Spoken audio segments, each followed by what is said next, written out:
मित्रांनो नमस्कार. कमळी या मालिकेच्या आजच्या भागामध्ये आपण बघणार आहोत. आता दुसरीकडे ऋषीच्या घरी ऋषी आणि तो राजेश मात्र नाश्ता करत असता. तर आता इकडं राधिकाने पोहे वगैरे बनवलेले नसतात, कारण की तिला पोहे येतच नाही, कारण की पोहे मात्र त्या कमळीच्या आईने बनवलेले असतात. तर आता सरूने पोहे बनवले. आता सरूच्या हाताची खूप टेस्ट भारी असते.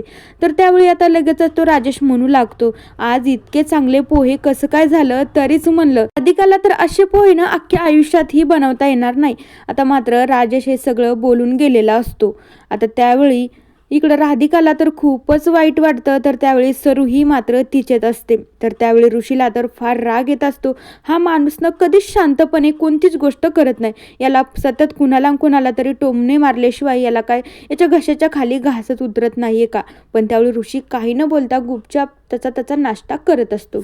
तर दुसरीकडे राजन मात्र मीटिंगला जाण्यासाठी गाडीतून प्रवास करत असतो. तर दुसरीकडे इकडं रागिनीला आता राजनला ना त्याच्या खऱ्या मुलीचा तो स्केच काढलेला बघू द्यायचाच नसतो. आता कामिनी आणि रागिनीने मात्र खूप मोठा प्लॅन केलेला असतो. तर मात्र तो जो माणूस असतो त्याने जो राजनच्या आणि गौरीच्या फोटोकडे बघून तो स्केच तयार केलेला असतो, तो मात्र रागिनी आणि कामिनीला ते स्केच देण्यासाठी नकार देतो. त्यावेळी तो म्हणू लागतो, मी तर तुम्हाला ओळखती नाही, मग मी बनवलेला स्केच तुम्हाला का देऊ. मी त्या सरांच्या मुलीचा स्केच बनवलाय, मी फक्त त्यांनाच देईन. रागिनी आणि कामिनी त्यांची ओळख पटवून देण्याचा खूप प्रयत्न करत असतात, पण मात्र तो माणूस डायरेक्टली नकारच देतो. तर लगेचच रागिनी मात्र राजनला फोन करते, म्हणू लागते, राजन हे बघ, मी याच्यासाठी फोन केला आहे की मी इकडं नसतं स्केच आर्टिस्टकडे आले आहे.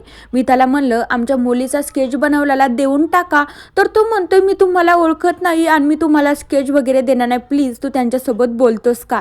तर त्यावेळी राजन मात्र त्या व्यक्तीसोबत बोलतो, म्हणू लागतो, सर ती माझी बायकोच आहे, तुम्ही ना जो आपला स्केच बनवला आहे ना तो तिच्याकडे देऊन टाका. तर त्यावेळी तो माणूसही रेडी होतो आणि जो त्याने कमळीचा स्केच बनवलेला असतो तो मात्र रागिनीच्या हातात देतो, कारण पण स्केचचं डायरेक्टली रागिनीकडं तोंड जात नाही, त्या स्केचचं पेपरचं तोंड इकडं असतं. त्यावेळी रागिनी आणि कामिनी तर खूप खुश होता.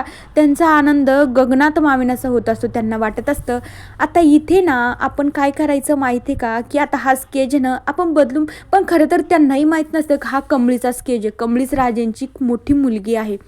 आता त्यावेळी तो माणूस फक्त आश्चर्याने या दोघींकडे बघू लागतो. त्याला कळत नसतं या दोघींनं राजन सरांना फोन तर केला, मग हे असं का करतात, जसं काय वाटतं यांचा काहीतरी प्लॅन आहे.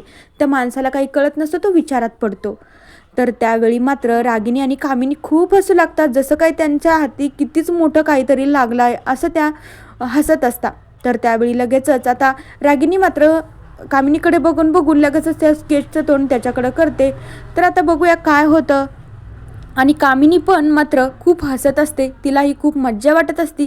आता या मुलीचा स्केच बदलून आपण बहुतेकली अनिकाचा स्केच टाकू किंवा दुसऱ्याच एखाद्या गरीब मुलीचा स्केच टाकू आपण, जेणे की ती आपल्या इशाऱ्यावर नाचेल. तर मित्रांनो बघूया उद्याच्या भागात काय होतं. तोपर्यंत या मालिकेच्या पुढील भागांच्या अपडेट्ससाठी चॅनलला सबस्क्राईब करा. So bye.